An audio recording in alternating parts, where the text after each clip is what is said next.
Bab raja bersama di samping khauf, di samping takut. Ini bab menaruh harapan kepada Allah di samping takut kepadanya.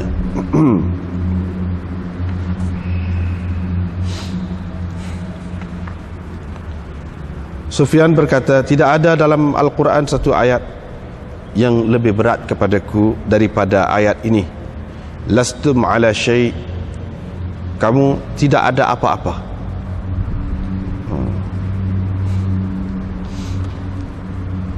Hatta tuqimut Taurat wal Injil, selagi kamu tidak menegakkan Taurat, Injil dan apa-apa yang diturunkan kepadamu dari Tuhanmu.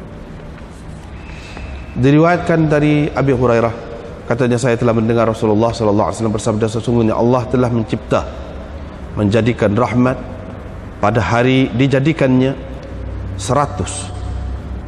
Fa amsaka 'indahu 99 rahmah. Allah menyimpan di sisinya, menahan, yakni menyimpan di sisinya 99 rahmat, dan melepaskan di kalangan makhluknya ke semua sekali satu sahaja rahmat. Sekiranya orang kafir menyedari ataupun mengetahui rahmat, segala rahmat yang ada pada Allah itu, nescaya tidaklah dia berputus asa daripada syurga. Dan sekiranya orang mukmin mengetahui segala azab, segala bentuk azab yang ada pada Allah, tentulah dia tidak berasa aman terhadap neraka.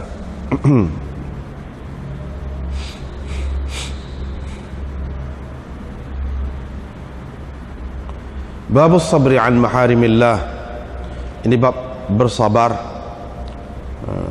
an maharimillah, sabar yakni menahan diri daripada melakukan perkara-perkara yang diharam, dilarang Allah. Wa innama yuwaffas sabirun ajrahum bighairi hisab, orang-orang yang bersabar itu disempurnakan pahala mereka tanpa perhitungan. Faqala Umar berkata, wajadna khaira 'aishina bis sabr, kami mendapati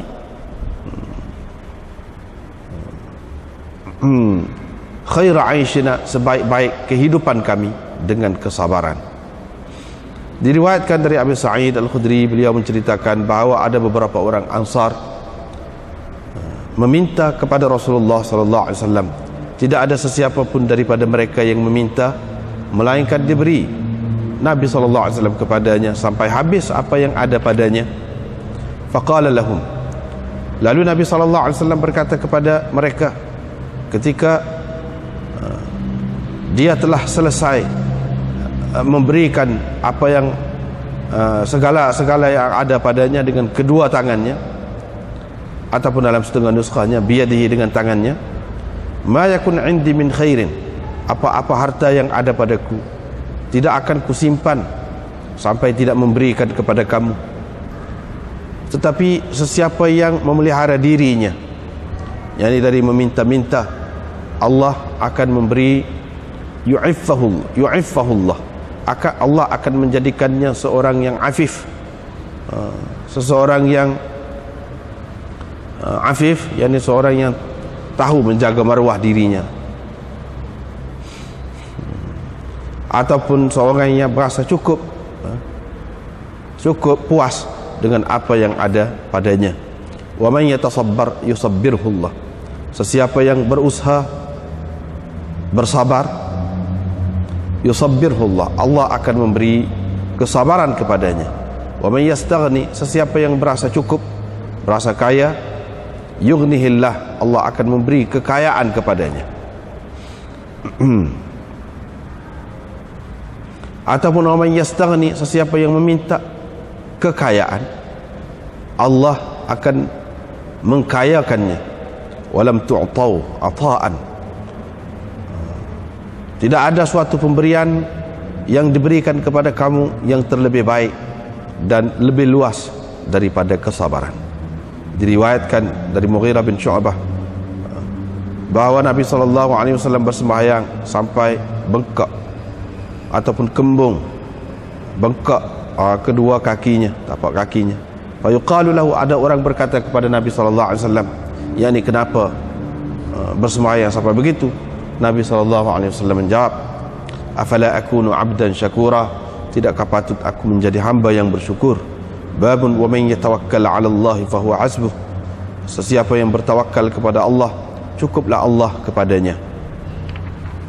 Rabi' bin Khuthaim berkata, Allah cukup kepadanya dalam menghadapi kulli ma dhaqa 'ala an-nas, segala perkara yang menyulitkan, yang menyukarkan manusia, segala masalah kepada manusia. Diriwayatkan dari Husain bin Abdurrahman, beliau berkata, aku pernah duduk dekat Sa'id bin Jubair. Beliau berkata, diambilnya dari Ibnu Abbas bahawa Rasulullah sallallahu alaihi wasallam bersabda, akan masuk ke dalam syurga dari umatku 70.000 tanpa hisab.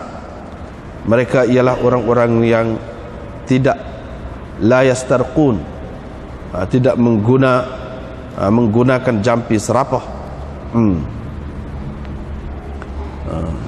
ataupun tidak minta supaya dijampi, wala yatatayyarun, dan tidak mengambil sempena baik ataupun sempena buruk dengan sesuatu benda.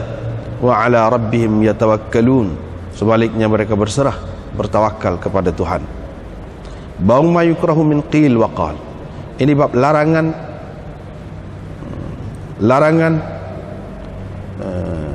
banyak bercakap, qil wa qal, ataupun larangan menukil kata sipulan dan kata sianu.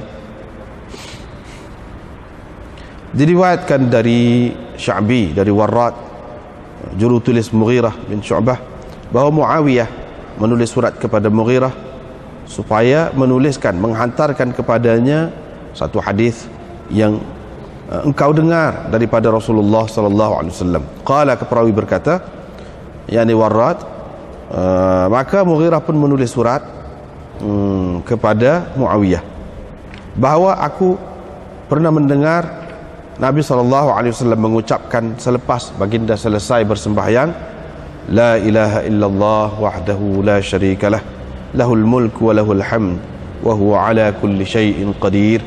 Itu yang Nabi ucapkan selepas dia bersembahyang.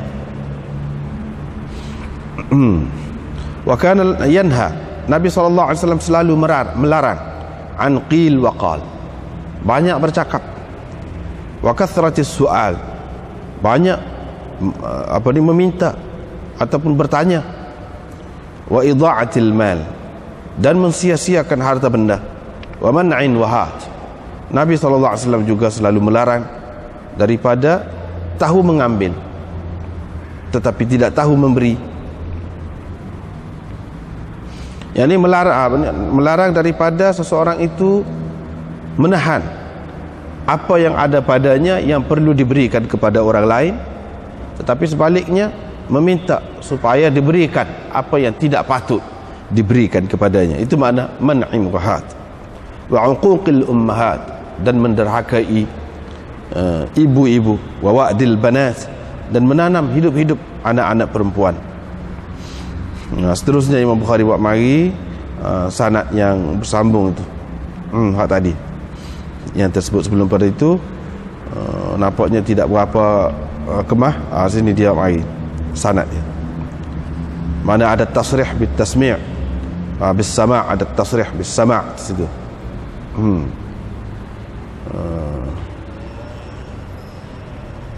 Babu hifzil lisan, ini bab memelihara ataupun menjaga lidah. Dan orang yang beriman kepada Allah dan hari kemudian, hendaklah dia berkata sesuatu yang baik ataupun diam saja. Dan firman Allah, ma yalfizu min qawlin illa ladai raqibun atid, tidak ada suatu pun ucapan yang diucapkan manusia melainkan ada di sisinya raqib dan atid, yakni malaikat yang menulis, yang mencatat apa yang diucapkan seseorang itu. Diriwayatkan dari Sahal bin Sa'ad dari Nabi SAW, sabda baginda, siapakah yang menjamin apa yang terdapat di antara dua rahangnya dan apa yang terdapat di antara dua kakinya, nescaya aku akan menjamin syurga untuknya. Sesiapa yang dapat jamin apa yang ada di antara dua rahangnya dan yang ada di antara dua kakinya, ini dua pahanya, aku akan jamin syurga untuknya. Diriwayatkan dari Abi Hurairah, katanya Rasulullah sallallahu alaihi wasallam bersabda, sesiapa yang beriman kepada Allah dan hari kemudian, maka hendaklah dia mengucapkan ucapan yang baik atau diam saja. Dan sesiapa yang beriman kepada Allah dan hari kemudian, maka janganlah dia menyakiti jirannya. Dan sesiapa yang beriman kepada Allah dan hari kemudian, maka hendaklah dia memuliakan tetamunya.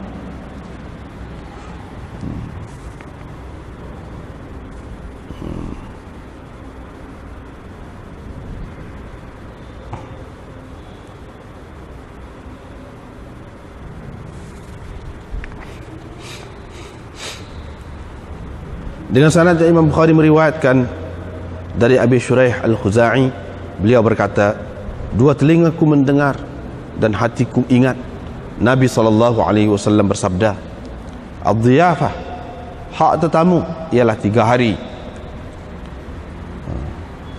Berikan jaizahnya, yakni keistimewaan kepadanya. Berikan jaizahnya, jaizah tetamu itu. Sahabat bertanya, apa jaizahnya itu? Nabi SAW menjawab, 1 hari 1 malam, yakni layanan yang istimewa kepadanya selama sehari semalam. Dan sesiapa yang beriman kepada Allah dan hari kemudian, hendaklah dia memuliakan tetamunya. Dan sesiapa yang beriman kepada Allah dan hari kemudian, maka hendaklah dia berkata, hendaklah dia mengucapkan ucapan yang baik atau diam sahaja. Diriwayatkan dari Abi Hurairah, beliau mendengar Rasulullah SAW bersabda, sesungguhnya seseorang hamba itu mengucapkan sesuatu ucapan, ma yatabayyanu fiha, yang mana dia tidak berfikir terlebih dahulu untuk mengucapkannya, sehingga tergelincir dia kerananya di dalam neraka. Ab'ada ma bainal masyriq, sejauh jarak timur dan barat. Diriwayatkan dari Abi Hurairah lagi dari Nabi SAW sabdanya, sesungguhnya seseorang hamba itu benar-benar mengucapkan sesuatu ucapan yang merupakan keredaan Allah, dalam keadaan dia tidak la yulqi laha balan, tidak menghiraukannya. Allah mengangkat dengan sebabnya beberapa darjat, mengangkat dia itu dengan sebabnya beberapa darjat. Ada pula hamba yang lain, benar-benar dia mengucapkan sesuatu ucapan yang merupakan kemurkaan Allah, di mana dia tidak menghiraukan terhadap ucapannya itu, terjunam dia ke dalam neraka dengan sebabnya. Babul buka min khasyatillah, ini bab menangis kerana takut kepada Allah. Diriwayatkan dari Abi Hurairah dari Nabi SAW sabda baginda, 7 macam orang Allah akan memberi naungan kepada mereka. Salah seorangnya ialah orang yang mengingati Allah lalu mengalir air matanya. Babul khauf min Allah, ini bab takut kepada Allah. Diriwayatkan dari Hudzaifah dari Nabi SAW, baginda bersabda, ada seorang lelaki dari umat yang lalu, yusi'u dzan bi amalih, dia tidak berpuas hati ataupun dia berasa amalannya buruk, dia tidak berpuas hati dengan amalannya ataupun dirasanya amalannya buruk. Faqala li ahlihi, maka dia berkata kepada ahli keluarganya, apabila aku mati, yakni nanti kamu ambillah aku dan taburkan debu, taburkan debu mayatku ke dalam laut pada hari yang panas. Fafa'alu bihi, mereka pun lakukan seperti mana yang dipesannya itu. Fajama'ahullah, setelah itu Allah mengumpulkannya. Allah bertanya, apakah yang mendorong engkau melakukan begitu? Qala, orang itu menjawab, tidak ada yang mendorongku melakukan begitu kecuali takut kepadamu, maka Allah mengampunkannya. Diriwayatkan dari Abi Sa'id dari Nabi sallallahu alaihi wasallam bahwa baginda menyebutkan seorang lelaki di kalangan umat yang lalu, fi man kana salafa au fi man kana qablakum, begitu. Atahu Allahu malan wa waladan, yang mana Allah telah kurniakan kepadanya harta benda dan anak pinak. Yani a'tahu Allah, yani a'tahu, yani Allah memberikan kepadanya, mengurniakan. Falamma hudira, apabila dia hampir mati, dia berkata kepada anak-anaknya, ayah, bagaimana aku ini, yani terhadap kamu? Mereka menjawab, anak-anak menjawab, sebaik-baik ayah. Qala,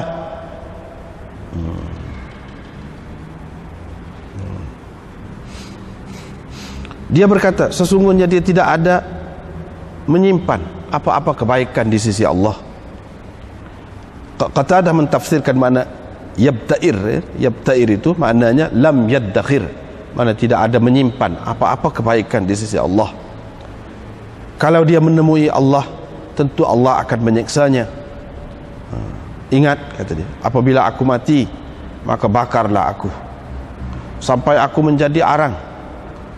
Kamu ishaquni, kamu hancurkan arang itu, kamu jadikan debu arang itu. Ataupun dia kata fashaquni, lebih kurang makna dia. Kemudian apabila hari berangin kuat, apabila angin bertiup kencang, maka kamu taburkan, kamu perukan, taburkan debu aku tu, debu mayat aku tu. Fa akhadha mawathiqahum ala dhalika wa rabbi, dan dia betul-betul berjanji dengan mereka supaya berpesan kepada mereka supaya melakukan begitu. Wa rabbi, demi Tuhanku. Fa fa'alu dhalika, mereka pun melakukan begitu. Faqala Allah, setelah itu Allah Subhanahu wa taala pun kata kun. Fa idza rajulun qa'imun, terus orang itu menjadi seorang lelaki yang sempurna. Faqala, Tuhan pun bertanya dia, ay abdi, wahai hambaku, apakah yang mendorong engkau melakukan begitu? Qala, orang itu menjawab, makhafatuk, takut kepadamu. Au faraqum minka, maknanya sama, faraqun, makhafatuk itu maknanya sama, ini takut kepadamu. Fama talafahu an rahimahu, tidak ada yang dibalas Allah kepadanya melainkan diberi rahmatnya kepada orang itu. Fahaddathu Abu Uthman, aku menceritakan, kata perawi, kepada Abu Uthman An-Nahdi. Faqala, dia berkata, saya telah mendengar Salman Al-Farisi juga ada meriwayatkan hadis ini. Ghaira annahu, cuma dia ada menambahkan, fa'adhruni fil bahr, kamu taburkan, taburkan debu mayat dia tu ke dalam laut. Au kama haddatha, atau begitulah lebih kurang diceritakannya. Kemudian dengan syarat satu lagi ni pun Imam Bukhari nak cerita perkara yang sama. Baiklah, ini pun masih dalam bab riqaq, kitabur riqaq lagi. Iaitu dalam kehidupan kita ni, kita orang Islam, Nabi SAW ajar supaya ada dua perkara, dua sifat, iaitu raja dan khauf.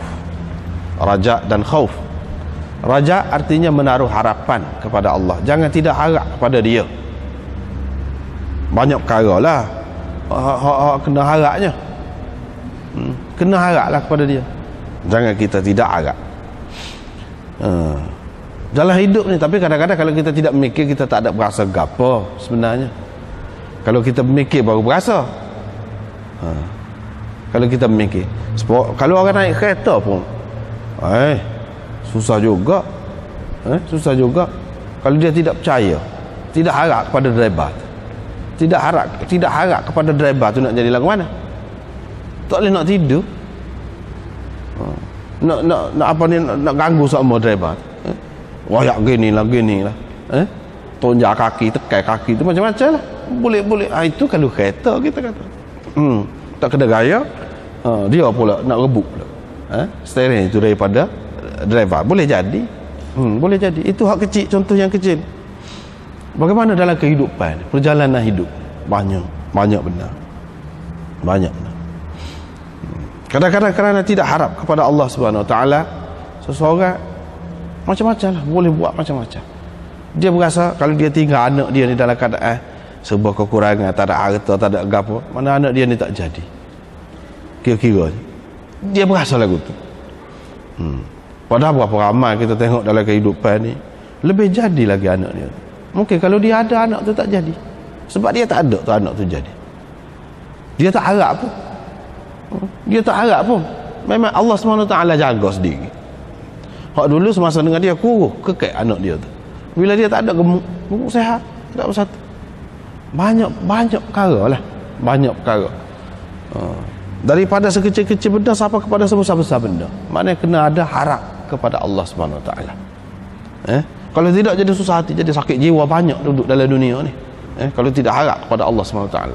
Sebagaimana saintis-saintis yang terlalu bimbang sangat dengan makhluk asing, terlalu bimbang sangat dengan taib bintang yang akan melanda bumi yang kononnya kalau kena hancurlah bumi. Dia tidak harap lah tu, kerana tidak ada perasaan harap tu. Jadi duduk bimbang saja. Lepas tu timbullah perasaan permusuhan dengan Allah Subhanahu Wa Taala. Jadi berasa benci kepada Allah Subhanahu Wa Taala. Jadi Allah ni macam musuh yang bila-bila masa menunggu peluang untuk menghancurkan manusia. Macam-macam lah fikiran tu mari. Ini semua kerana tidak harap kepada Allah SWT. Kalau kita duduk gomong sungguh sangat pun, duduk cara pun, tak mati kau kita. Mati sepatutnya saintis tu pun. Kalau duduk mikir sangat. Lepas tu bila mati, nak boleh buat apa? Kalau tidak hancur dengan sebab mari tahi bintang tu pun, dunia ni pun tak mati kau. Mati juga. Lepas tu jadi tak ada pasal tu musim tak ada pasal tu. Sepatutnya kita buat apa yang Allah SWT suruh. Lepas tu ikutlah nak mati macam mana, tak kira lah tu. Mati aksiden kau, mati saja gitu kau, mati kerana dunia ni belaga dengan planet lain kau, ikutlah waktu tu. Itu tidak penting bagi kita. Yang pentingnya kita buat apa yang Allah SWT suruh. Yang ni daripada sekecil-kecil benda sampai sebesar-besar. Kena harap kepada Allah SWT. Daripada sekecil-kecil benda sampai sebesar-besar benda, kena harap kepada Allah SWT. Terutama harap ni harap dan takut kepada Allah SWT. Kita sudah maklum lah takut kepada Allah SWT ni macam mana. Takut kepada Allah SWT maknanya kita nak buat sesuatu yang dia larang tu, kita tak berani. Sekurang-kurangnya ni hak sekurang-kurang. Takut apa? Takut dia berbuah dalam neraka, takut dia seksa kita. Sekurang-kurang. Hak naknya kita tak buat hak dia larang. Gapo tu hak dia larang maksiat gapo tu, kerana kita cinta kepada dia, kerana kita kasih kepada dia. Hak tu hak naknya. Kerana tu, bukan kerana kita takut. Tetapi hak ni dicerita di sini, disebut di sini, hak sekurang-kurang. Dia kena ada hak tu. Jadi kalau terlajak takut sangat pun tak boleh juga. Takut sangat. Takut itu sehingga kadang-kadang sampai terjejas hak dunia, kehidupan kita. Takut di sini maksudnya takut kepada Allah SWT lah. Kalau kita nak kira takut kepada benda lain, tak boleh juga. Kalau lebih-lebih sangat, maknanya kalau kepada benda lain, biar kenalah pada tempatnya. Kalau takut kepada Allah SWT, itu dengan arti kita ikut apa yang dia nak, kita tinggal apa yang dia tegah. Itu makna takut. Kemudian ulama-ulama menyebutkan dua sifat ni dia kena ada sokmo. Tetapi semasa kita sihat dalam keadaan biasa ni, kena lebih kuat sifat takut kepada Tuhan ada pada kita, menguasai diri kita. Jangan sifat harap itu lebih kuat menguasai diri kita semasa kita dalam keadaan biasa. Sebab kalau kita terlalu harap kepada Tuhan, tak apa, Tuhan baik, kita buat macam mana-mana pun tak apa, dia akan kasihan kepada kita. Boleh jadi dia ampunkan, Boleh jadi pahala kita buat sikit ni dia akan banyak. Itu kerana kita terlalu harap. Jadi pun kita pun berasa tak payah buat banyak lah, sikit pun kalau dia nak ganda boleh. Kita terlalu harap, tak boleh, tak molek lagu tu. Ataupun kalau kita nak buat dosa kita tak takut. Sebab apa? Kita berasa kita harap Tuhan ni Rahman, Rahim, Rauf, macam-macam kita duk sebut sifat-sifat dia hak baik. Jadi menyebabkan jadi kita berasa tidak takut untuk nak buat benda jahat. Pasal apa? Kerana terlalu harap kepada Tuhan yang bersifat baik. Tak boleh. Jadi hak lebih kuat menguasai diri kita semasa hidup dalam keadaan biasa ni, semasa kita sihat, semasa kita kuat, iaitu sifat takut kepada dia. Kena hak tu menguasai diri kita. Rajak tu ada juga, tapi jangan bui nyata, jangan nyata sangat. Kena hak ni yang lebih kuat. Tetapi apabila kita dekat nak mati, kena lebih kuat sifat rajak tu menguasai kita, harap kepada Allah SWT. Apabila kita dekat nak mati ataupun dalam keadaan kita sudah tak ada daya dah, pada ketika itu kita kena biar sifat rajak tu menguasai diri kita, bukan sifat takut. Kalau takut sangat, boleh jadi dah sakit tak jadi tidur. Bila nak mati, mati lagu mana, kena seksa kau macam-macam lah, duduk mikir. Tak molek lagi tu. Moleknya pada masa tu kita kena harap kepada Allah SWT.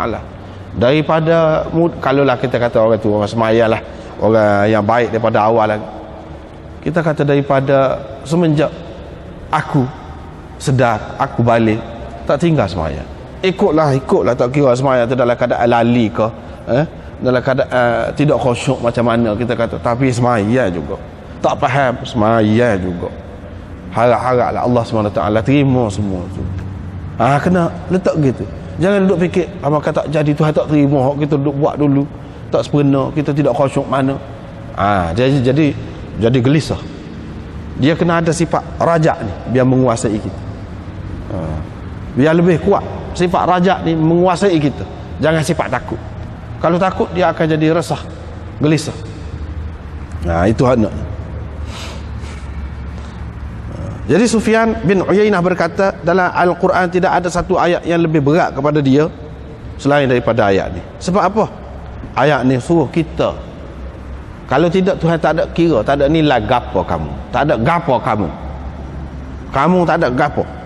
Yang ni serupa dengan benda-benda lain lah, serupa dengan binatang, kau ikutlah serupa dengan apa kau.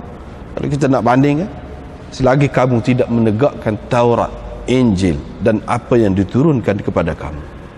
Ini menegakkan, seperti kata menegakkan iqamatis salah lah, iqamatis salah, tuqimu, yang menegakkan itu maknanya betul-betul berusaha untuk melaksanakan dan untuk menghayati apa yang ada dalam Taurat, Injil dan dalam Quran. Berat tu. Mana nak melaksanakan dengan sepenuhnya itu berat. Sebab yang dituntut dalam kitab-kitab suci ni bukan satu perkara, banyak perkara. Banyak perkara. Jadi takut-takut kita ni tidak sempurna dalam melaksanakan tuntutan Allah Subhanahu Wa Taala saat ni. Baiklah. Di sini diceritakan Allah Subhanahu Wa Taala buat rahmat 100 rahmat. Dia simpan dekat dia 99. Saya bui rahmat ni orang berasa kesian ke orang, simpati ke orang, berasa sayang ke orang, berasa nak buat hak molek-molek itu termasuk dalam di bawah lingkungan rahmat berlaku. Kebaikan orang nak buat, nak berbudi lah, nak berjasa lah, nak macam-macam lah, segala kebaikan, segala kesenangan, kemudahan yang terdapat dalam kehidupan ini adalah pecahan terbit daripada rahmat, sifat rahmat. Saya tu hak kita duduk tengok ni, saya tu pecah hak tu. Ibu ayah yang sayang kepada anak dia tu, binatang-binatang yang jaga anak dia, tak erti, tak ada fikiran pun dia ada rahmat, ada kesian, ada sayang kepada satu sama lain. Bukan manusia saja, semua sekali. Hak mana ada kesenangan, kebaikan tu rahmat. Saya tu bagi atas hak so. Hak 99 lagi simpan dekat dia. Simpan dekat dia mana? Nak bagi dalam syurga. Hak tu rahmat. Rahmat saja ada. Nak bagi dalam syurga. Sebab itulah Mana kita tengok rahmat dalam dunia ni, walaupun rahmat sedap makan, lepas tu sakit perut nak pergi ke Jambil. Sedap makan, lepas tu kalau makan banyak sangat tak boleh pergi, jadi sakit pula. Sekurang-kurangnya kalau masa selalu hak selalu tu nak jeluak lah pula. Kalau makan banyak sangat, tidur pun nikmat, tidur rahmat Tuhan juga tidur. Tapi kalau tidur banyak sangat sakit kepala juga. Semua sifatnya lagu tu dalam dunia. Suka dia ada dengan duka, mesti ada macam tu dalam dunia. Hak tak ada lagu tu syurga. Sebab tu hidup tak ada mati. Buat makan tapi tak ada kata sakit perut, sibuk nak pergi Jambil, tak ada. Lepas tu dapat kesenangan, tak ada orang deki, tak ada. Pasal apa? Sebab dalam dunia ni tidak sempurna. Tuhan beri tu nikmat tu tak cukup. Sebab itulah dia ada gitu gini. Kalau kita senang, orang lain tak senang pula dengan kita. Ada juga, susah juga. Begitulah kita tengok dalam dunia. Sebab tu segala-galanya tidak sempurna. Hak sempurnanya hak sana. Hak sana. Baiklah.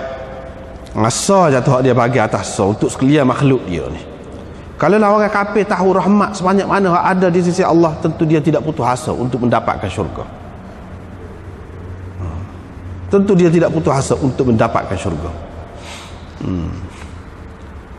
Begitu. Maknanya kira-kiranya dia akan kata Allah SWT ni dengan rahmat dia yang begitu luas, dia boleh masuk aku dalam syurga walaupun aku kafir, walaupun aku jahat lah mana pun. Dia akan kata gitu. Dia akan kata gitu. Dan orang mukmin pula, sebab apa? Jadi. Dan orang mukmin pula, kalaulah dia ni tahu azab yang ada di sisi Allah, dia tidak akan berasa aman terhadap neraka. Ini maknanya kita nak cerita dalam bab ni, orang kafir ni dia sifat rajak tu terlalu kuat sangat. Dan orang mukmin yang sebenarnya dia sifat khauf tu lebih kuat.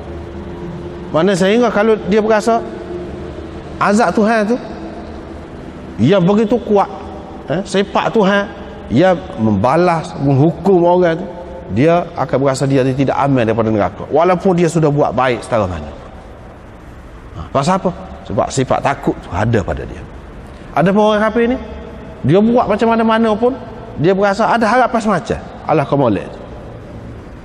Itu makna di sini nak cerita di sini tidak seimbang ada dua sifat itu. Tidak seimbang ada dua sifat. Kalau ada kedua sifat tu dia seimbang, maka dia jadi molek lah. Dia jadi molek. Orang mukmin tu tak jadi masalah lah. Tak jadi masalah lah kalau azab tu sikit pun dia sudah takut dah. Apa lagi dia tahu Allah SWT ni azab dia sifat dia tu syadidul iqab, kuat keras siksaannya, lebih-lebih lagi lah. Dia takutnya. Kalau dia tak tahu siapa setara tu pun orang mukmin ni dia berasa takut dah kepada Tuhan. Dia berasa tidak aman dah daripada neraka. Bagaimanalah dengan sifat Tuhan yang maha mengetahui, yang mengambil kira segala-galanya, cepat mengira, sari'ul hisab gapo tu, tentulah dia rasa dia tidak lepas daripada neraka. Ada pun orang kafir itu sebab tu sedar hati. Itu di satu pihak, maknanya satu tafsiran. Satu lagi tafsiran, maknanya rahmat Allah ni sangat luas, sehingga kalau orang kafir itu tahu rahmat Allah yang sangat luas ni, kalaulah dia ni tak buat amalan apa satu pun, tak buat amalan apa satu, katakanlah satu orang tu tiba-tiba dekat dia nak mati saja Islam, dekat dia nak mati saja Islam, adakah dia tidak boleh mendapat syurga? Tidak. Dia akan mendapat syurga. Maknanya asalkan dia Islam, walaupun dia tak ada amalan apa-apa, tapi mengingatkan sifat Allah SWT, rahmat Allah SWT yang luas itu, dia tidak akan berasa putus asa. Dia tidak akan berasa tak ada harapan nak masuk syurga. Tidak. Tak ada harapan nak masuk syurga, tidak. Tak ada lagu tu. Bahkan dia akan yakin dia akan masuk syurga juga. dia akan masuk syurga juga. Sebab dalam hadis Nabi SAW katakan, sesiapa yang ucapan akhir dia la ilaha illallah dakhalal jannah, masuk ke dalam syurga. Ada harapan kau nak masuk syurga tu, tak ada apa satu amalan ni? Jawabnya, dia tidak akan berputus asa terhadap syurga apabila melihat kepada rahmat Allah SWT yang luas itu. Jadi hak naknya orang kafir ataupun orang jahat, belah mana jahat, belah mana kafir, jangan putus asa, jangan berasa kita tak boleh ampun dah kesalahan dia. Jangan berasa begitu, jangan berasa begitu. Nah, tu anak. Dan di pihak yang lain, orang mukmin walaupun dia sudah baik dah, sudah molek dah sepanjang hayat dia, jangan dia berasa dia ni sudah selamat dah daripada neraka. Jangan. Jangan dia berasa begitu. Kadang-kadang sesuatu amalan kita yang kita buat tu kalau tidak ikhlas molek, boleh jadi kita diseksa juga, kena juga api neraka. Misalnya kalau kita buat dengan menunjuk-nunjuk, dengan menunjuk-nunjuk, apabila kita buat kebaikan kita ungkit-ungkit pula, perkara yang seumpama itu Allah SWT sangat tidak kenal, sangat tidak kenal.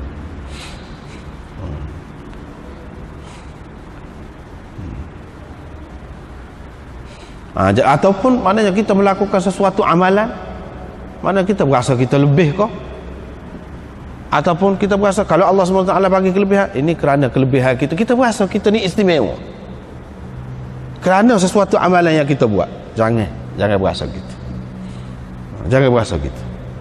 Sebab itu bermakna kita sudah berasa aman terhadap neraka, aman terhadap kemurkaan Allah SWT, aman terhadap perkiraan buruk daripada Allah SWT. Jangan berasa lagi.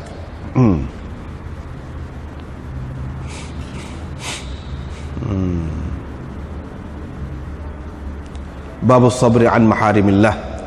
Ini bab sabar dalam sabar daripada perkara-perkara yang diharamkan oleh Allah. Perkara yang dilarang Allah. Yang bersabar itu disempurnakan balasan kepada mereka tanpa perhitungan. Maknanya banyak ganjaran yang diberikan kepada orang-orang yang sabar itu. Mana di sini ada nak sebutnya, Imam Bukhari nak dalam Kitabur Riqaq ni, dia sebut sifat-sifat yang baik yang perlu ada pada seseorang.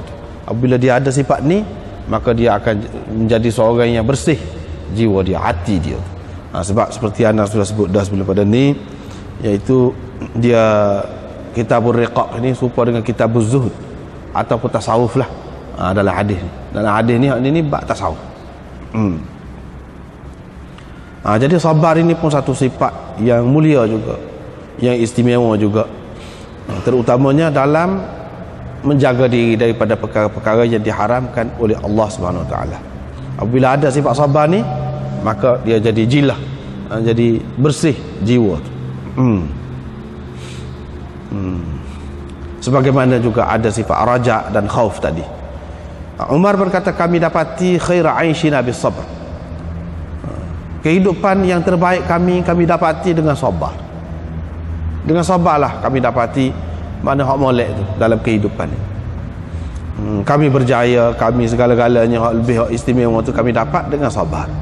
Mana sabar ini satu sifat yang penting untuk mencapai kebahagiaan, untuk mencapai kebaikan, bukan sahaja di akhirat tetapi di dunia ni.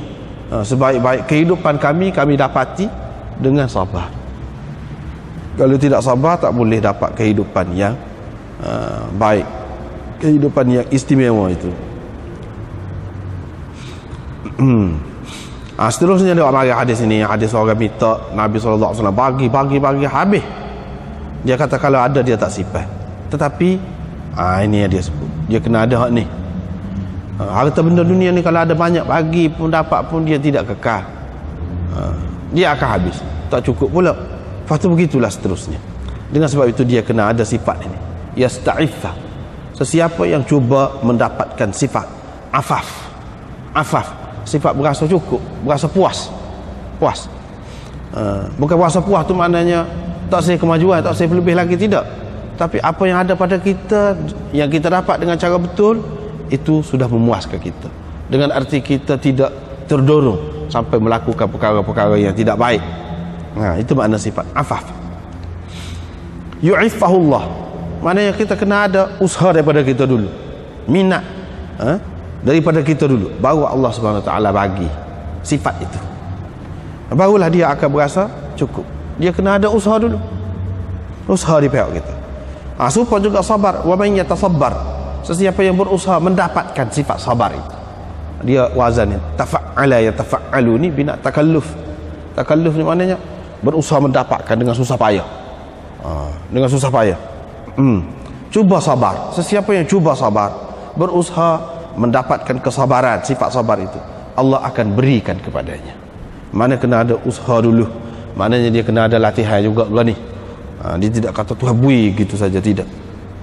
Dia kena ada usaha, dia kena ada latihan, percobaan. Allah akan menyabarkannya, Allah akan memberikan sifat sabar itu kepadanya. Sesiapa yang berasa kaya, itu satu makna. Sesiapa yang minta kaya, Allah akan berikan kepadanya.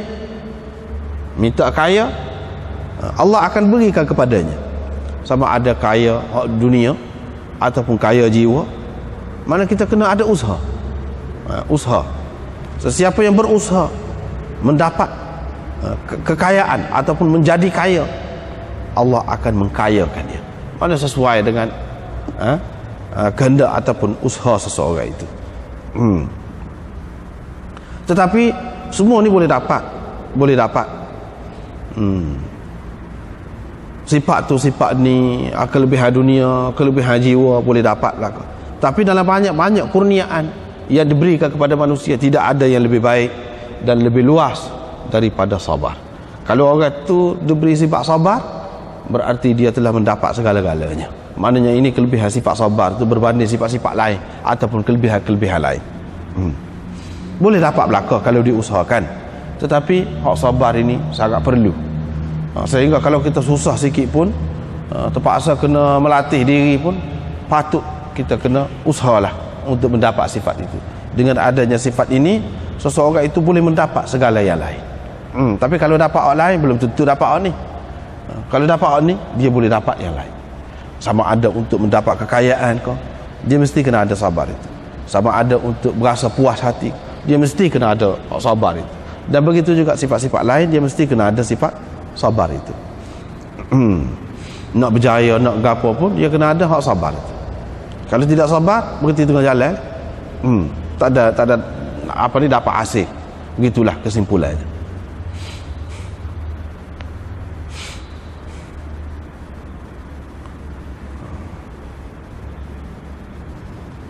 Seterusnya, Nabi SAW semaya ni sampai bekak kaki. Kenapa tu? Dia kata, tidakkah aku patut menjadi hamba yang bersyukur? Hamba yang bersyukur. Bersyukur. Yang kerana Allah SWT telah memberikan keistimewaan kepada dia, maka dia menyatakan kesyukuran kepada Allah SWT. Yang ni hendak disebut di sini sabar daripada perkara yang dilarang oleh Allah SWT. Mana kalau seseorang itu sudah tidak buat dah benda yang dilarang oleh Allah SWT, pada dia nak buat apa? Seperti Nabi SAW tu, sabar kita kata daripada perkara yang dilarang oleh Allah SWT. Kalau tidak sabar, kalau dia ada sifat ismah, sifat maksum, dah terpelihara daripada dosa tu, maknanya tak ada lah nak guna sabar tu sangat dalam menghadapi perkara yang dilarang oleh Allah SWT. Lepas tu dah tak ada nak agama dia, dah tak ada, tak perlu sabar. Jawabnya sabar dalam buat kebaikan pula. Sabar dalam buat kebaikan pula. Katakanlah satu orang tu, dia tak ada buat kejahatan, dia kena sabar dalam buat kebaikan pula. Supaya Nabi SAW sampai buka kaki tu kena sabar juga tu, dalam meningkatkan diri pula. Sabar dalam meningkatkan diri, dalam melakukan kebaikan, sabar situ pula. Mana kalau tak ada, mana sabar ni tidak habis. Tidak kata sabar ni dalam menahan diri daripada perkara-perkara yang dilarang oleh Allah SWT saja. Tidak sekat tu saja. Hak tu hak mesti. Kalau sudah tak ada tu, kena kul ain pula. Sabar juga, tak lepas juga daripada sabar. Tak lepas juga daripada sabar. Maknanya sifat bersyukur, sifat apa ni, dia ada kaitan rapat dengan sabar itu. Barulah boleh menyatakan kesyukuran kepada Allah Subhanahu Wa Taala dengan setinggi-tingginya. Kalau dia ada sabar itu. Tu hendak sini ya. Babun wa may yatawakkal 'ala Allah fa huwa hasbuh. Ini pula hendak sifat tawakal, bertawakal kepada Allah Subhanahu Wa Taala. Ini juga sifat yang menyucikan hati, membersihkan jiwa seseorang manusia itu, iaitu apabila dia ada sifat tawakal kepada Allah.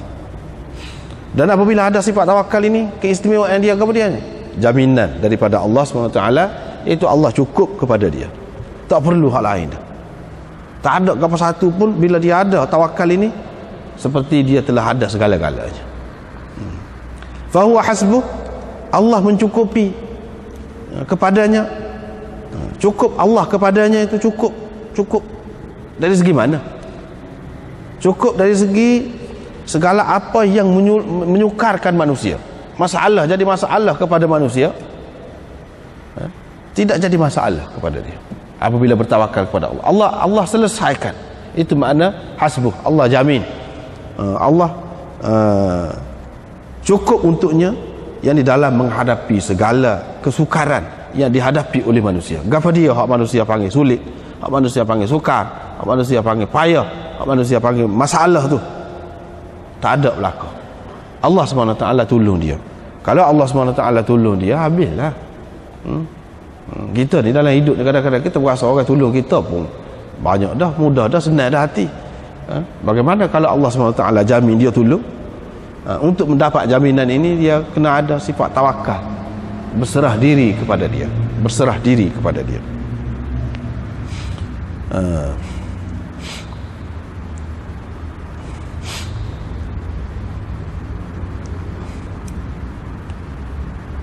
Diriwayatkan daripada Ibnu Abbas bahawa Rasulullah sallallahu alaihi wasallam bersabda, dari kalangan umatku akan masuk ke dalam syurga 70,000 orang tanpa hisab.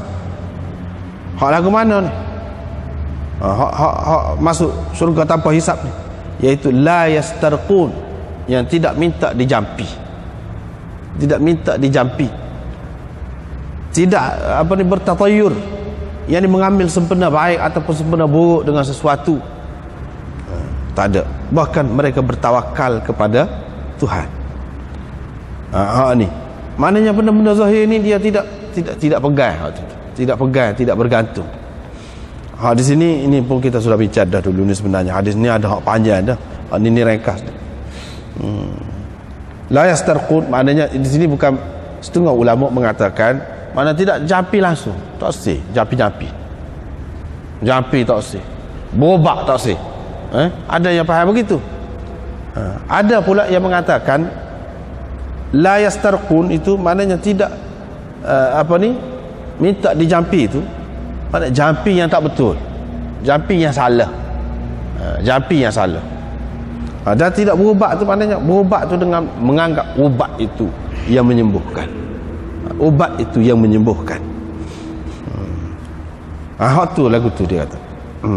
Bukan bermakna tidak jampi langsung, sebab Nabi SAW sendiri pun jampi, sahabat-sahabat dia pun ada jampi orang, minta dijampi ke apa tu ada. Jadi kalau kita kata nafi langsung jampi ke apa tu, maka dia bercanggah dengan hadis lain pula. Jadi jawabnya, kadang-kadang orang ni kerana nak sesuatu tu dia tak kira dah jampi tu jampi lagu mana, tak ambil kira, asalkan dapat maksud dia. Bahkan kadang-kadang sampai mengancam akidah dia pun boleh jadi dia buat juga lagu tu. Tidak semena-mena lah. Tetapi bagi orang lain yang mengatakan pula, dia kata kalau setara tu tu orang biasa pun tak boleh lagu tu. Orang biasa pun tak boleh. Apa istimewanya hak ni? Hak ni mana tentu lebih istimewa lagi daripada hak lain ni. Dia kata, jawab golongan tadi yang berpendapat seperti tadi, dia kata tidak, setara tu pun tak apa dah. Memang setara tu lah yang dikehendaki. Yang dikatakan tidak tanpa hisap itu masuk ke dalam syurga tu, tanpa hisap, setara tu pun cukup dah. Bukan makna apabila sakit tidak berubat itu makna bercanggah dengan hadis Nabi SAW yang lain pula.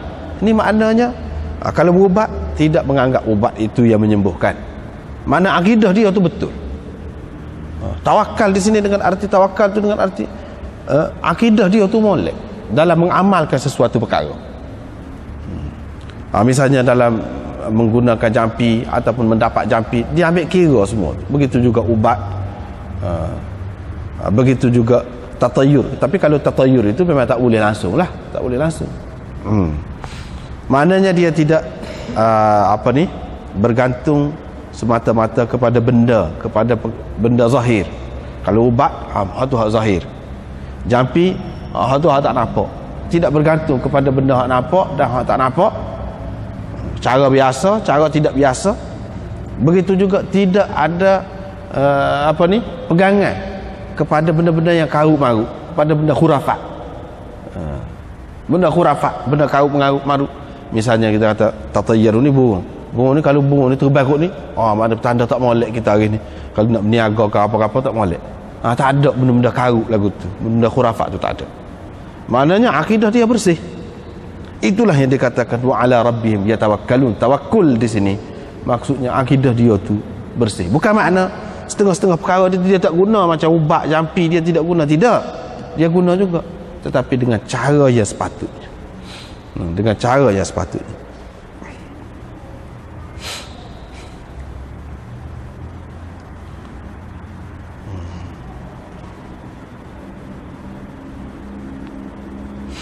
Bau ma yukrahu min qil wa qal.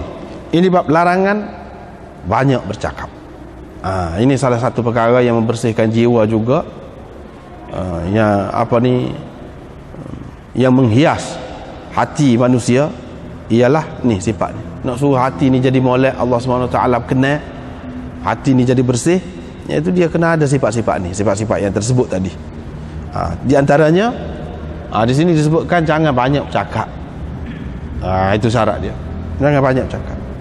Banyak bercakap ni tidak molek. Qil wa qal. Ma yukrahu min qil wa qal.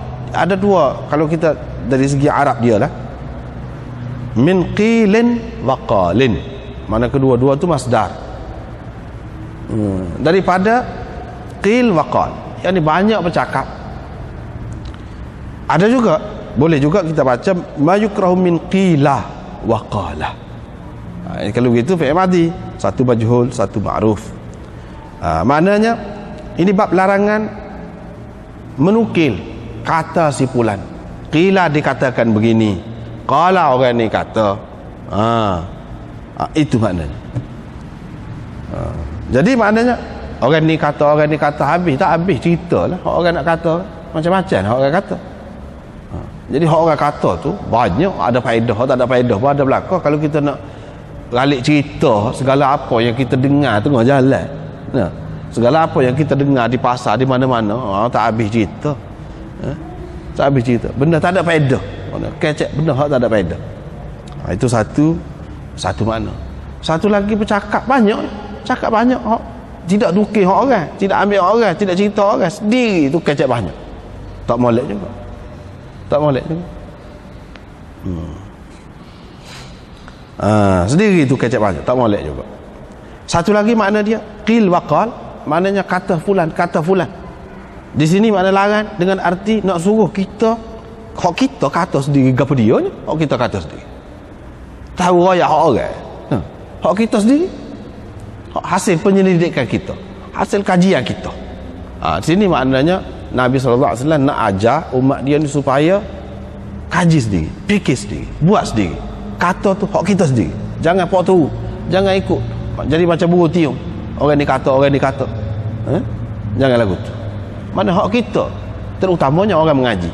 Dah lama mengaji, takkan tak boleh nak faham apa satu daripada hak mengaji tu. Hanya tahu royak orang tu, ulama ni royak, orang ni ulama ni royak. Takkanlah tak boleh nak kata ini tak kena, tak boleh nak kritik. Tak boleh nak kata pendapat ni tak tepat ni. Sebab apa? Gini-gini. Tak boleh nak bagi sendiri. Tak boleh, tak sel lagu tu. Biar kita boleh bagi pendapat kita sendiri. Itu banyaklah makna-makna dia nya di sebalik qil wa qal. Makna hak zahirnya, hak biasanya iaitu bercakap banyak lah. Cakap banyak. Ataupun menukil kata orang tu, kata orang ni. Jadi cerita ni Muawiyah tulis surat kepada Mughirah supaya hantarkan hadis, satu hadis hak dia dengar daripada Rasulullah sallallahu alaihi wasallam. Dia pun tahu juga hadis itu, tapi dia ni hak Mughirah dengar, hak dia sendiri dengar. Boleh jadi hak dia dengar tu Muawiyah tak dengar. Jadi dia nak hak dia dengar. Mughirah pun tulis surat. Dia kata hak dia dengarnya Nabi sallallahu alaihi wasallam lepas semaya dia ucapkan begini. Moleklah kalau kita ucapkan ni, la ilaha illallah wahdahu la syarikalah, lahul mulku wa lahul hamd wa huwa ala kulli syai'in qadir. Ini yang diucapkan. Lepas tu Nabi sallallahu alaihi wasallam selalu melarang qil waqal. Qil waqal ni seperti kita kata saat ni lah, banyak bercakap. Wa kasratis sual, banyak meminta, banyak minta. Soal dengan satu makna dia meminta. Yang kedua makna dia banyak bertanya. Boleh tanya. Tanya tu tak pernah sabar. Tanya, asal kira tanya. Tanya semacam. Tak say lagu tu. Hendaknya tanya, kalau boleh jangan banyak, sikit, tapi biar kemah. Biar ada kena-mengena, ada faedah. Tanya tu pula banyak macam pula tanya tu kan. Ada kalanya orang tanya tu dia nak berjatuh seseorang tu. Cara dia nak berjatuh tu dengan cara tanya tu lah. Biar jadi serba salah. Orang yang kena tanya. Ada juga lagu tu. Macam-macam tanya. Tanya tu kadang-kadang nak sudi supaya orang lain tahu yang dia tu tak tahu. Nak menyatakan kelemahan orang. Macam-macam juga tanya. Itu pun tak molek juga tu lagu tu. Banyak tanya hak lagu tu. Tak molek juga. Ataupun tanya benda kita tak boleh buat. Benda tu tak boleh buat. Tanya saja. Buat kau dia. Berapa banyak hak kita boleh buat. Hak kita boleh buat. Itu tanya. Masalah tanya. Kalau minta pun begitu juga. Banyak meminta. Nabi SAW tidak suka juga. Bahkan Nabi SAW hak dia ajarnya kepada dia, al-yadul ulya khairum minal yadis sufla. Tangan yang di atas lebih baik daripada tangan yang di bawah. Yang ni hak lebih banyak yang kita kena ke dia, kena menyumbang, bukan meminta. Begitu hak dia ajar, hak dia naknya. Banyak minta tak sih. Wa idha'atil mal, dan mensia-siakan harta benda. Manakala ada harta buat koksi, buat koksi, bazir, tak ada faedah. Tak ada faedah. Buat benda tak ada faedah, buat benda sia-sia. Sia-sia tu boleh kira kadang-kadang harta Allah SWT bagi tu buat maksiat pula. Harta tu mendatangkan dosa pula. Itu lebih lagi. Lebih-lebih lagi lah. Idha'atul mal ni dalam perkara hak kecil, siapa-siapa besarnya. Hak kecil ni hak biasalah. Hak sia-sia. Hak sia-sia kita kata, hak nampak tak? Kalau kita nampak hak sia-sia ke harta ke dia, isawakok kita kata salah satu dia lah, hak jelasnya. Dah tidak sia-sia apanya. Kesihatan pun tidak baik. Kepada orang lain pun tidak baik. Duit pun habis saja kita kata. Tu hak mudah. Tapi orang berniaga ada juga orang berniaga hak besar lagi, hak berniaga. Sampai berjuta-juta dia sanggup habis harta dia tu, posakkan harta. Kenapa nak jaga harga pasaran? Takut jatuh harga. Ada juga. Biarnya punah, tak apa. Kalau buat sedekah baik lagi. Tak sih, buat sedekah. Pasal apa nak jaga harga? Itu pun termasuk dalam idha'atil mal juga tu. Idha'atil mal juga. Begitu juga buat benda sia-sia.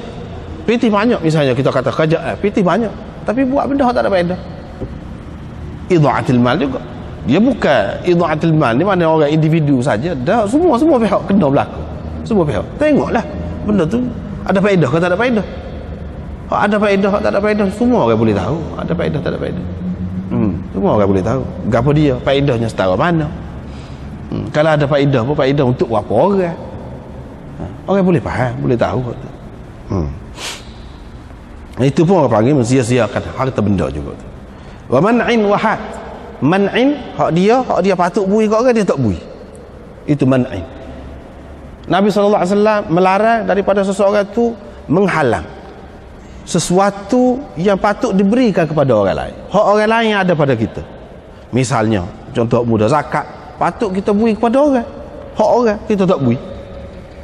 Wahatin, orang mari. Kalau ada nak mari. Ada yang ada, orang mari. Ada kat orang mana yang orang mari, hak tu nak. Kadang-kadang bukan hak kita pun kita nak suruh orang mari. Hak tu tak sih. Asal makna dia hati itu makna wak mari. Pisah ada. Pisah wak mari. Pitih ada. Pitih wak mari. Ke dia ada. Semua hak molek-molek kalau alah ke dia, biar masuk. Walaupun hak orang. Itu tak sih. Sifat tu tak sih.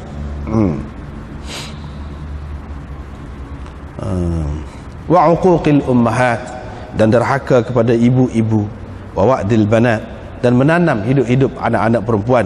Ini yang berkait dengan zaman pada masa itulah, menanam anak-anak perempuan hidup-hidup tu. Adapun derhaka kepada ibu-ibu tu bila-bila masa pun. Mana hak ni larang berlaku. Jadi kalau orang ni ada sifat-sifat ni, jaga ni, mana dia akan baik lah. Hati dia akan jadi lembut lah. Riqaq, kitabur riqaq. Apabila jadi lembut, mudahlah nak masuk tu ajaran agama ke apa tu. Mudah faham, mudah jelira, mudah lekat. Dan berasa cergas, berasa sedap, berasa apa nama ni kita kata nikmat dalam buat benda molek. Apabila kita buat benda molek, berasa lega, sedap, berasa. Dia kena ada hak ni dulu. Kalau selagi tu ada kapah ni, benda penyakit ni dalam jiwa ni, dia payah nak berasa sedap, payah. Duk berasa jadi berasa berat lah. Berasa berat nak buat sesuatu benda yang molek, berat, payah. Apa yang berasa berat? Pasal hati tidak bersih lagi, jiwa tidak lembut lagi. Jadi kitab ni, bab ni, kitabur riqaq ni nak melembutkan hati, supaya hati tu mudah menerima pengajaran agama. Itulah maknanya. Babu hifzil lisan, ini buat menjaga lidah pula. Lidah. Dan dalam hadis Nabi SAW ada bersabda, dalam hadis kemudian ni pun, ini dalam terjematul bab ni, hendaklah dia berkata benar, berkata perkara yang baik, ataupun diam sahaja. Tadi cara ke diam, cara ke apa ni, mayukrahu min qil wa qal, mana tak kecek banyak. Tak kecek banyak ni ada kaitan dengan jaga lidah ni lah. Apa yang kita tak kecek banyak tu, sebab banyak lah. Banyak perkara lah bila kecek banyak ni, kadang-kadang dia terlanjur. Orang hak molek dah pun kadang-kadang dia jadi terlanjur, apatah lagi orang yang tidak biasa jaga lidah dia tu. Ini Imam Bukhari nak cerita jaga lidah ni, panduannya daripada hadis Nabi SAW. Gapo dia? Kita kena tengok molek ke tidak, kita nak kata tu. Kalau tak molek, tak usah kecek, tak usah kata. Itu panduan mudah je nak jaga lidah. Tak usah kecek banyak, tak boleh kecek banyak, tak boleh kau semua kecek banyak. Mengajar, kalau mengajar banyak, mengajar banyak tidak juga. Kena tengok benda kita nak kecek itu benda gapo dia. Kalau molek tak apa, kalau tak molek duduk dia. Itu panduannya. Lepas tu sama perkara panduan daripada Qurannya, kita kena ingat, kita kecek tu tidak saja kecek. Ada orang duk tulis kiri kanan kita, duk tulis. Duk tulis tu kiri kanan kita. Akan datang, akan dibuka sahifah itu, suratan itu. Hak tu dia kata, ma li hadzal kitab la yughadiru saghiratan wala kabiratan illa ahsaha. Kita apa ni pelik manusia kata di hari kiamat nanti. Tak ada orang kecil, orang besar, ada berlakon, catat berlakon. Catat berlakon. Dia kena ingat tu. Kadang-kadang kita puasa pasal kita tak nampak, maka kita puasa sedap hati. Kalau dalam dunia ni kita kata SB lah, SB. SB. Kalau kita tahu SB duk hati kita, boleh ingat jalan. Boleh ingat. Pasal apa? Dia akan kalau kita buat salah, dia akan tu buat tu baik sosok. Ni hari sikit-sikit kamu buat gini, kita nak kacap pelawak lagu mana? Dia royak belakang. Ni. Terkejutlah kita. Kalau kita tahu itu orang dia tidak tahu banyak perkara, takkan masuk jamban nak masuk juga. Kita kata banyak perkara lah tersembunyi daripada dia tu. Itu pun mana dengan kemajuan, kelebihan yang ada pada manusia tu, macam-macam dia boleh letak kamera sulit lah, macam-macam dia boleh dengar suara daripada jauh, kita bercakap lah, macam-macam dia boleh buat. Itu manusia.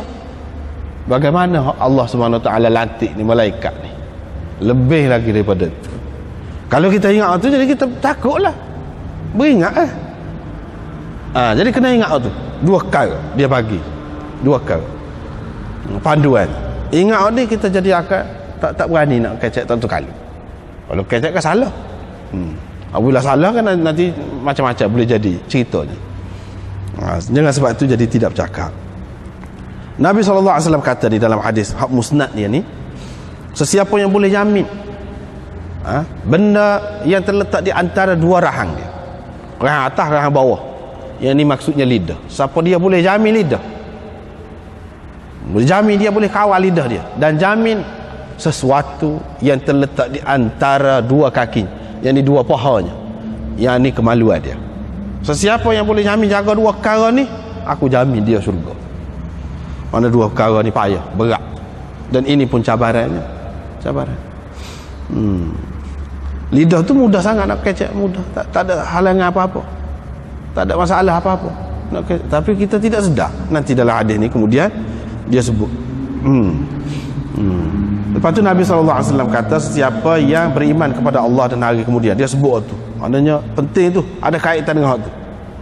Hak ni tak dapat tidak ni, tak dapat tidak ni, man kana yu'minu billah wal yawmil akhir, sesiapa yang percaya kepada Allah dan hari kemudian. Ini dua sifat yang mesti ada pada mana-mana agama. Percaya kepada Tuhan, percaya kepada hari kemudian. Dua ni, kalau ada dua ni, orang panggil agama. Ahli-ahli perbandingan agama kata kalau tak ada dua ni, tidak agama tu orang panggil. Ikut nak panggil gapo, falsafah ke gapo ke, ikutlah, tapi tidak agama. Kalau agama ni mesti ada dua ni. Percaya kepada tu, tak cara lah Tuhan lagu mana pun, tak cara lah tu, asalkan Tuhan, dia kira agama lah tu. Hak ni Tuhan tu pula, hak tak kira Tuhan ni banyak agama-agama lain hak tak betul tu, tak kira tu Allah Tuhan, maknanya agama yang betul lah, percaya kepada agama yang betul. Hari kemudian tu pun ada juga, kalau dalam agama lain dengan pahaman dia sendiri, konsep dia sendiri, tak kira lah tu. Hak ni orang yang percaya kepada Allah dan hari kemudian, mana orang Islam lebih lagi daripada orang-orang agama lain. Sebab apa? Tuhan yang dipercayainya itu adalah Tuhan yang sebenar. Hari akhirat yang dipercayainya itulah yang sebenar, bukan main-main. Sebab tu dikaitkan, sebutkan dua perkara tu, maknanya orang beragama sungguh, orang beragama sungguh, agama pula, agama Islam pula, dia hendaklah berkata yang baik ataupun diam sahaja. Kalau tak boleh kecek benak molek, duduk dia, lebih baik lagi. Dan seterusnya disebutkan dua perkara lagi tu, tidak naklah dalam bab ini, walaupun penting belaka, tapi dalam bab ini hak dimaksudkan sebenarnya lidah. Lidah. Dan hak yang kedua tu pun begitu juga yang kedua tu. Kita tidak nak urailah tentang tetamu ke apa semua tu, insya-Allah dalam bab lain. Hadis ni juga. Ni cuma nak cerita di sini, seseorang hamba tu dia kecek satu perkataan, maknanya dia tidak mikir, maknanya benda tu mudah, tahu-tahu tergelincir masuk neraka. Yang tu main percakapan. Sebab seseorang tu boleh rosak akidah dia kadang-kadang dengan percakapan, dengan ucapan saja. Boleh rosak akidah, boleh masuk neraka, boleh jadi murtad dengan sebab percakapan. Tak kira dia tu mikir kau tidak mikir, kau dengar sedar molek kau, tak kira. Dengan sebab itu kena jaga. Masuk dalam neraka tu jauh, timur dan barat, jauhnya. Mana jauh? Neraka tu maknanya dalam lah, kita kata jauh tu, daripada atas ke bawah nak masuk tu timur dan barat. Kerana apa? Kerana ucapan dia. Ucapan yang lagu mana sampai gitu semua? Ialah ucapan yang menyebabkan jadi syirik kau misalnya. Bolehlah jadi gitu, boleh jadi gitu. Ataupun ucapan dia jadi saksi, kerana lidah dia tu menyebabkan satu orang mati. Saksi dalam mahkamah mati, orang tu kena bunuh dengan sebab dia. Kena hukum walaupun dia tidak bunuh orang, tapi dia kecap lawak, masuk neraka juga tu lagu tu. Itu maknanya. Nampak tidak belah mana, tapi boleh masuk neraka, tidak berat. Begitulah juga seseorang yang bercakap dengan ucapan yang diredai Allah, dia tidak fikir sangat tu, dia tidak fikir sangat. Mana tidaklah kata siapa masuk ke dalam hati ingat molek, tidak, tubik dengan begitu. Tapi apa yang diucapkannya itu Allah SWT kenal. Allah SWT akadkan dia dengan sebab ucapan itu beberapa darjah. Mana hak molek ni tidak sia-sia. Tidak kata kita kena hadir makna dia. Misalnya kita kata subhanallah, kita kata la ilaha illallah, kita berselawat, kita ingat mana pun maksud dia, boleh sepatutnya pahala, tidak sia-sia. Kita bertasbih, kita beristighfar, kita tak ingat mana, tidak ingat molek, betul-betul ingat ketika kita sebut, dapat juga, naik juga darjah, mana tidak sia-sia. Lepas tu kalau ucapan yang menyebabkan murka Allah SWT, walaupun dia tidak kisahlah dengan ucapan itu, boleh menyebabkan dia terjunam ke dalam neraka Jahannam. Dengan sebab itu maknanya kena berhati-hatilah dalam masalah bercakap itu. Sekat Allah.